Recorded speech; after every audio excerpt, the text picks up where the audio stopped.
Assalamualaikum warahmatullahi wabarakatuh. Perkenalkan, nama saya Aulia Nuriyah, NPM 1950243. Saya dari kelompok 3 yang akan membahas tentang inflasi. Adapun anggota yang lainnya yaitu Halo semuanya, nama saya Risa Sulistiawati, NPM 1950251. Assalamualaikum warahmatullahi wabarakatuh. Perkenalkan, nama saya Inggit Granita, NPM 1950255. Kenalkan, nama saya Sylvia Nalurita, NPM 1950265. Saya Farah Kusumaningrum, NPM 1950271. Assalamualaikum warahmatullahi wabarakatuh. Perkenalkan, nama saya Muhammad Fajar, NPM saya 195020077 dari kelas B. Bismillahirrahmanirrahim. Assalamualaikum warahmatullahi wabarakatuh. Nama saya Puja Lydia Kosasi, NPM 1950279. Perkenalkan, nama saya Delia Syahbilah, NPM 1950281. Sebelum membahas materi, mari kita simak video tentang inflasi yang terjadi di Indonesia di masa pandemi. Ya, Bank Indonesia memperkirakan bulan September ini akan terjadi inflasi tipis setelah deflasi selama 2 bulan terakhir. Sekilas prediksi ini seolah menjadi angin segar begitu ya, karena dalam kondisi saat ini deflasi cenderung menunjukkan adanya pelemahan daya beli dan juga inflasi yang terukur ini mengindikasikan bahwa daya beli masyarakat yang sehat. Namun, apa benar sebenarnya bisa dikatakan bahwa daya beli masyarakat saat ini sudah pulih? Kita akan simak dalam inflasi rendah ekonomi RI lesu darah.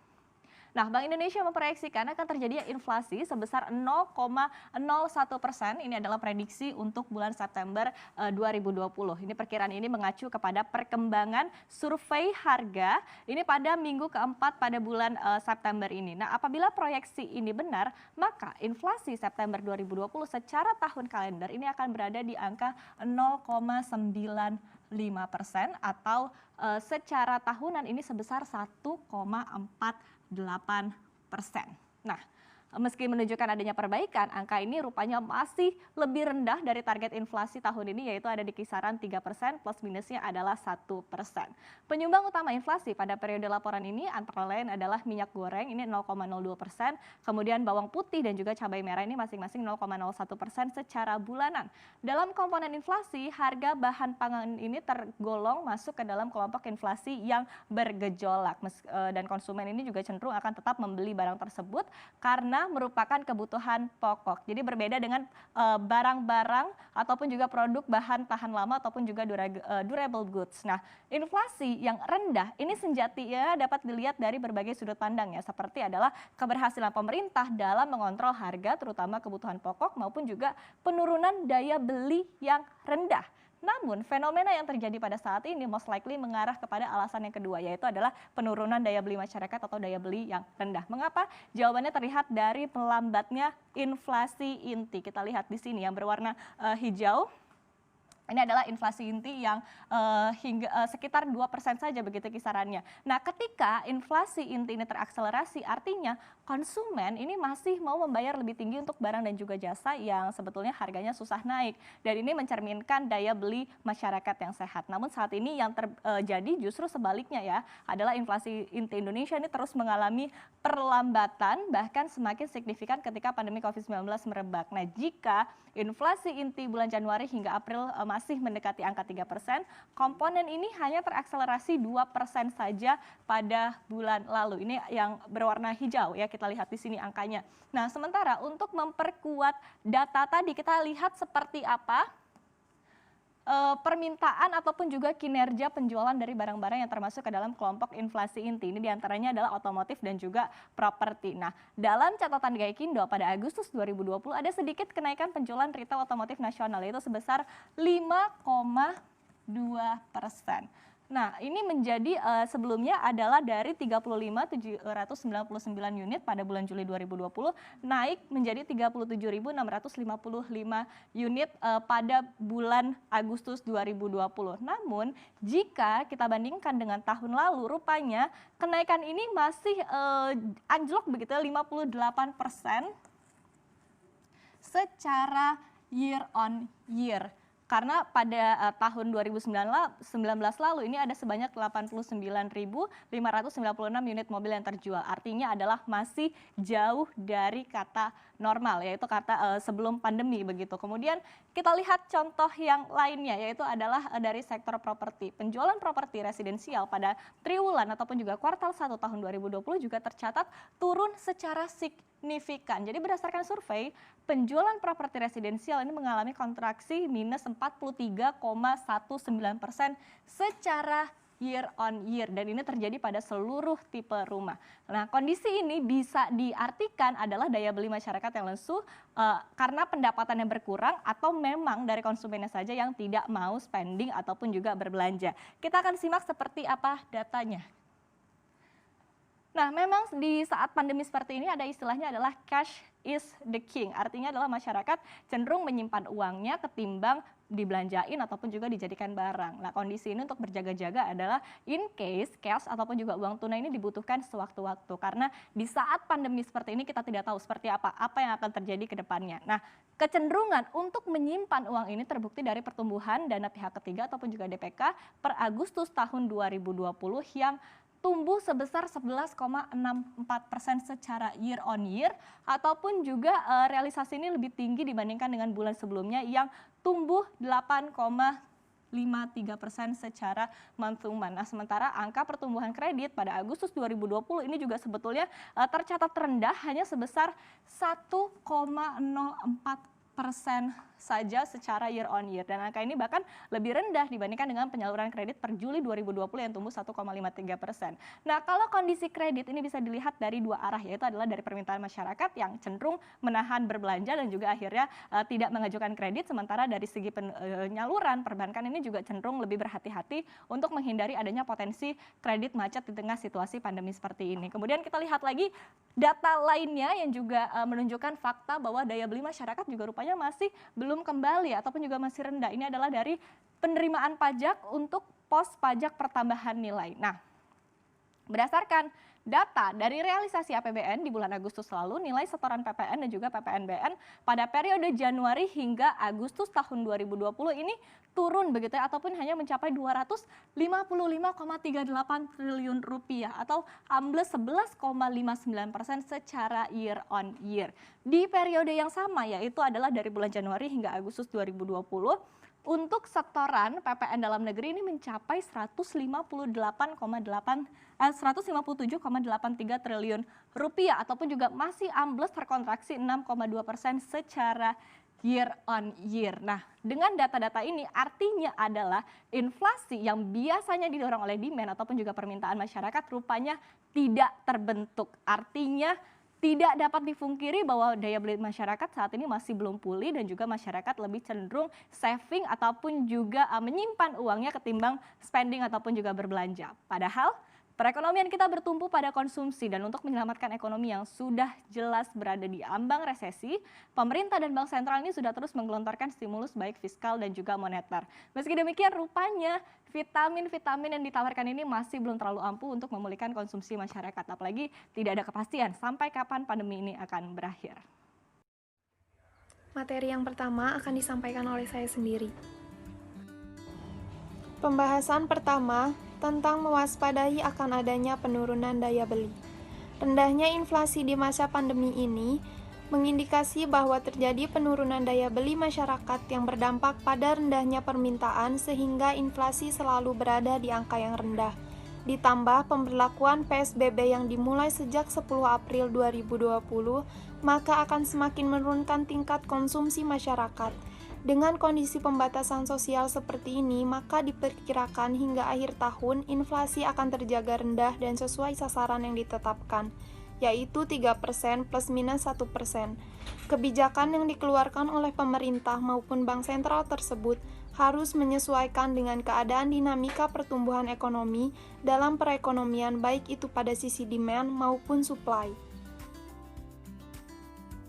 Dalam situasi pandemi saat ini, tidak dipungkiri akan ada gangguan dari sisi supply akibat terbatasnya aktivitas sehingga menurunnya produktivitas dunia usaha.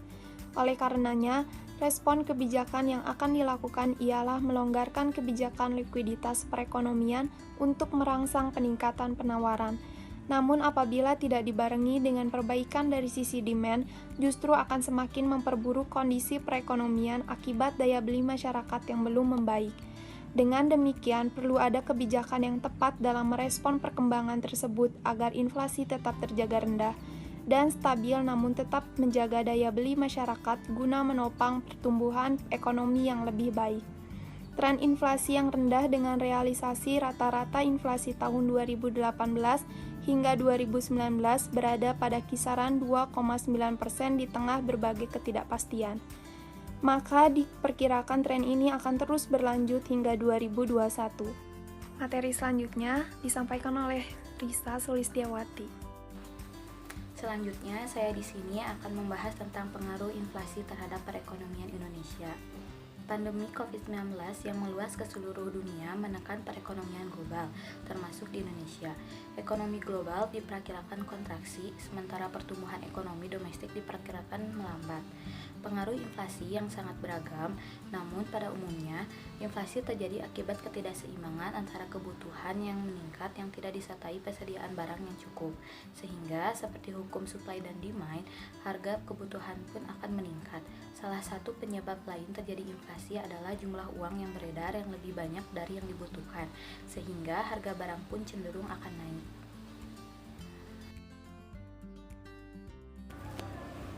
Sementara itu, efek dari inflasi ini tentunya akan sangat merugikan masyarakat, karena dengan jumlah uang yang sama, kita hanya dapat membeli barang yang sama dengan jumlah yang lebih sedikit. Meski demikian, inflasi harga pangan ke depan tetap perlu diwaspadai akibat adanya potensi rantai pasokan global yang terganggu. Namun, harga barang di dalam negeri dipastikan tetap terkendali, begitu juga pasokannya tetap terjaga. Bank Sentral memperkirakan inflasi tahun ini pun akan masih berada dalam sasaran yang ditetapkan, yaitu sekitar 2-4%. Berdasarkan indikator, masyarakat yang merasakan pengaruh ekonomi secara langsung adalah pada tingkat rumah tangga. Mayoritas masyarakat ini sangat menilai kondisi ekonomi rumah tangga lebih buruk atau jauh lebih buruk dari 83,7% responden. Dibandingkan dengan tahun lalu, penilaian ini jauh meningkat dibandingkan survei pada Februari ketika hanya sekitar 22% responden yang menilai demikian. Materi selanjutnya disampaikan oleh Inggit Granita. Baik, di sini saya akan menjelaskan tentang pengaruh inflasi terhadap supply dan demand di masa pandemi. Pandemi COVID-19 ini berdampak pada kondisi perekonomian Indonesia, khususnya pada sektor perdagangan yang meliputi kegiatan ekspor-impor bahan baku dan barang modal. Kegiatan produksi yang menurun, langkanya barang, dan juga kenaikan harga di pasaran menyebabkan terjadinya inflasi. Di tengah kondisi panik buying, masyarakat cenderung membeli barang lebih dari yang dibutuhkan. Jika hal ini dilakukan oleh banyak orang, maka akibatnya adalah terjadi kelangkaan yang disebabkan ketidakseimbangan antara demand dan supply. Kelangkaan akibat tidak seimbangnya permintaan dan penawaran ini berujung pada kenaikan harga. Perkembangan inflasi selama masa pandemi COVID-19 sampai dengan new normal tetap menjadi perhatian banyak kalangan. Sebab permintaan dan penawaran terhadap suatu barang mengalami penurunan secara signifikan. Pada Mei 2020, BPS mengumumkan terjadinya inflasi sebesar 0,07%, dengan indeks harga konsumen atau IHK sebesar 104,87. Dari 90 kota IHK, sebanyak 67 kota mengalami inflasi dan 23 kota mengalami deflasi. Angka inflasi ini memang lebih rendah dibandingkan dengan bulan sebelumnya, tetapi terjadi kenaikan pada beberapa harga komoditas, walaupun kenaikannya sangat tipis. Materi selanjutnya disampaikan oleh Silvia Nalurita. Di sini saya akan menjelaskan tentang pembatasan sosial berskala besar terhadap inflasi. BI memperkirakan berlakunya pembatasan sosial berskala besar atau PSBB akan menekan angka inflasi selama masa Ramadan. Biasanya, pada periode tersebut, inflasi meningkat seiring dengan tingginya permintaan masyarakat selama bulan Ramadan. Sejauh ini, Bank Indonesia memastikan bahwa harga-harga bahan pokok di pasar jauh terkendali dan rendah. Hal ini tercermin dari hasil survei pemanfaatan harga di 46 kantor cabang BI di seluruh Indonesia. Memperkirakan angka inflasi tetap rendah pada April 2020. Berdasarkan survei pemantauan harga sampai pekan kedua, kami memperkirakan inflasi di bulan April ini akan berada di sekitar 0,2%. Kalau dihitung year on year dan tahunan rendah diperkirakan 2,8%. Ada beberapa faktor yang mempengaruhi terkendalinya inflasi pada bulan April 2020 adalah yang pertama, adanya koordinasi pemerintah pusat dan pemerintah daerah melalui tim pengendali inflasi untuk memenuhi kebutuhan pokok masyarakat. Yang kedua, ada proyeksi bahwa pertumbuhan ekonomi akan lebih rendah dari kemampuan kapasitas produksi nasional, sehingga ada kesenjangan output negatif. Artinya, tekanan inflasi dari sisi permintaan itu terkendali. Yang ketiga, faktor lainnya yang membuat inflasi rendah adalah dari dampak rupiah. Dampak nilai tukar rupiah ke inflasi rendah. Sebab dalam konteks permintaan rendah, rupiah itu memang sangat kecil ditransmisikan atau berpengaruh ke harga. Yang keempat, terjangkarnya ekspektasi inflasi di masyarakat konsumen dan produsen. Materi selanjutnya disampaikan oleh Farah Kusumaningrum. Upaya mengatasi inflasi di tahun 2020. Bank Indonesia memasukkan wabah COVID-19 sebagai risiko inflasi, namun telah diperhitungkan agar tidak mengganggu besaran target inflasi tahun ini sebesar 3% plus minus 1%. Pertemuan tingkat tinggi Tim Pengendali Inflasi Pusat atau TPIP yang dipimpin Menko Perekonomian Airlangga Hartarto di Jakarta pada Kamis, yang dihadiri oleh Gubernur BI, Menke, Mendagri, Menhub, Wakil Menteri BUMN, Wakil Kapolri, serta para pejabat eselon 1 dari Kemendag, Kementan, Kementerian ESDM, Kementerian PPN atau Bappenas, Kementerian PUPR, Setkap, Badan Pusat Statistik dan Perum Bulog. Telah ada peta jalan pengendalian inflasi 2019 sampai 2021. Dalam peta jalan itu berlandaskan pada 4K, yakni keterjangkauan harga, ketersediaan pasokan, kelancaran distribusi, dan komunikasi efektif. Materi selanjutnya disampaikan oleh Muhammad Fajar. Yang pertama, ada keterjangkauan harga. Misalnya dilakukan dengan stabilisasi harga dan mengelola pemerintahan. Keterjangkauan harga ditandai dengan penurunan rata-rata inflasi dan loyalitas.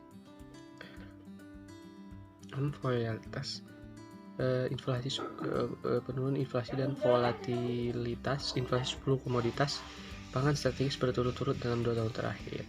Kedua, ketersediaan pasokan. Program strategis yang dilakukan yakni memperkuat produksi cadangan pangan pemerintah dan pengelolaan ekspor impor pangan serta memperkuat kelembagaan.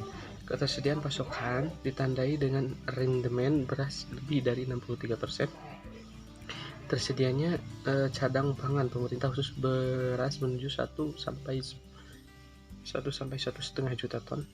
Yang ketiga, kelancaran distribusi dijalankan oleh program strategis dengan mendorong kerjasama perdagangan antar daerah dan meningkatkan infrastruktur perdagangan. Kelancaran distribusi dengan penurunan disparitas harga dan provinsi dengan rata-rata nasional termasuk antar waktu. Dan yang terakhir ada komunikasi efektif dilakukan dengan memperbaiki kualitas data, dan meningkatkan koordinasi pusat dan daerah. Dalam komunikasi efektif ditandai dengan ekspektasi inflasi terjangkar dalam sasaran inflasi, korelasi inflasi dan pusat informasi harga pangan strategis dengan data BPS minimal 0,8% dalam 1 tahun terakhir dan meningkatkan tim pengendali inflasi daerah. Terima kasih. Materi selanjutnya disampaikan oleh Fujia Lydia. Di sini saya akan menjelaskan tingkat tinggi TPIP menyepakati 3 langkah strategis pengendalian inflasi. Yang pertama yaitu menjaga komponen bergejolak. Menjaga inflasi komponen bergejolak dalam kisaran 4% plus minus 1% melalui upaya-upaya memperkuat 4 pilar yang mencakup 4K. Memperkuat sinergi komunikasi untuk mendukung pengelolaan ekspektasi di masyarakat. Yang kedua, mendorong pemerintahan daerah untuk melakukan sinkronisasi.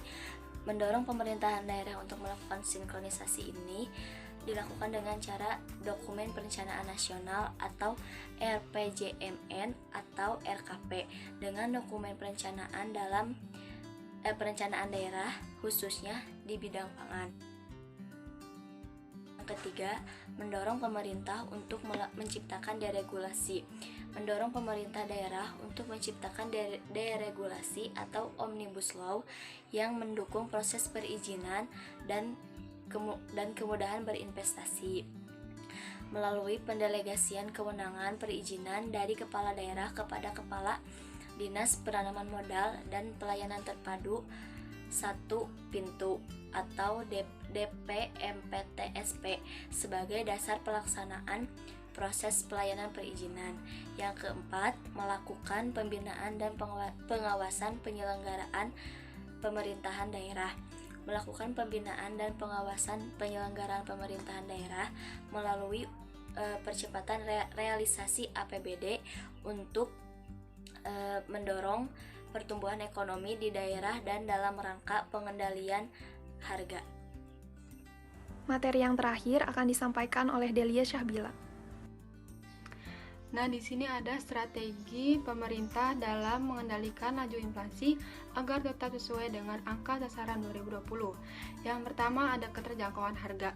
Pemerintah memberikan stimulus bantuan berupa operasi pasar, lalu ada kebijakan HET, dan juga adanya acuan harga untuk bahan pangan. Yang kedua, ada ketersediaan pasokan. Cadangan beras bulog saat ini memadai. Lalu di tingkat retail itu ada pembatasan pembelian.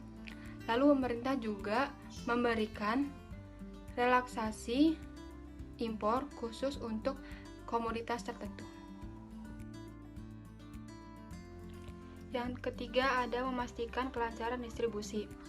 Pengawasan juga dilakukan oleh Polri, lalu ada kerjasama antar Pemda dan juga rekayasa sistem yang melibatkan BUMN dan BUMD. Yang terakhir ada melakukan komunikasi efektif. Pemerintah dan tim pengendali inflasi daerah dan pusat melakukan koordinasi untuk monitoring stok. Dan lalu kebijakan dalam komunikasi juga dilakukan untuk masyarakat tidak melakukan panic buying. Sekian yang dapat kami sampaikan materi tentang inflasi. Semoga materi ini dapat bermanfaat dan dapat dipahami oleh rekan-rekan. Atas perhatiannya kami ucapkan terima kasih. Wassalamualaikum warahmatullahi wabarakatuh.